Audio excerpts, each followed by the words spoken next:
চকরিয়া কলেজের ইন্টারমিডিয়েটে টেস্ট পরীক্ষা হয়েছে।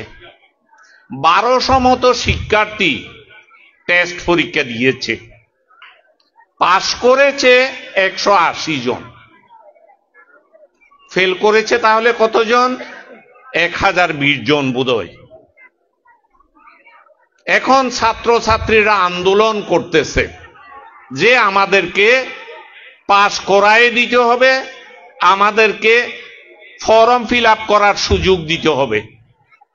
ইএনও সাহেব, ওসি সাহেব, আমরা সহ পরামর্শ করে আমরা একটা সিদ্ধান্তে উপনীত হলাম যে 3টা সাবজেক্টে যারা ফেল করেছে তাদেরকে আবার পরীক্ষা দেওয়ার সুযোগ দেওয়া হোক।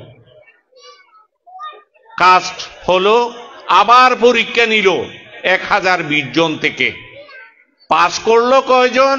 80 জন। তাহলে সর্বমোট ফর্ম ফিল আপ করতেছে 260 জন বোধহয়।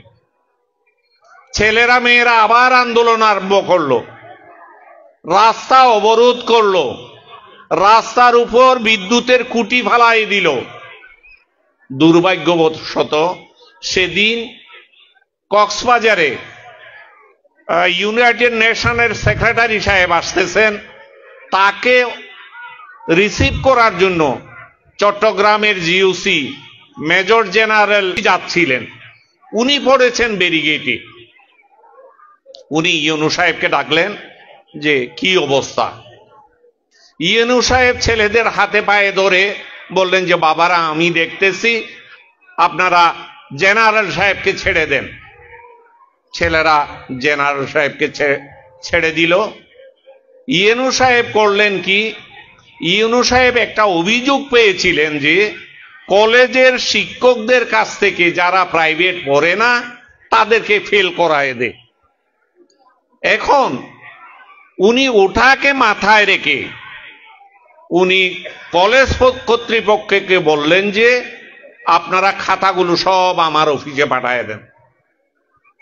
উনি ফরিদ আহমদ কলেজ থেকে 2 জন শিক্ষক নিলেন, দুলাজারা কলেজ থেকে 2 জন শিক্ষক নিলেন, মুস্তাফিজুর রহমান কলেজ থেকে 2 জন শিক্ষক নিলেন।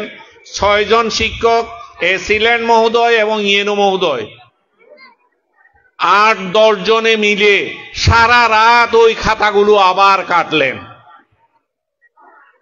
এজ এ রেজাল্ট দেখা গেল কি, যেই ছেলেটা আন্দোলন করতেছে ওটা পরীক্ষায় মার্ক পেয়েছে 2, যে মেয়েটা আন্দোলন করতেছে সে মার্ক পেয়েছে 5।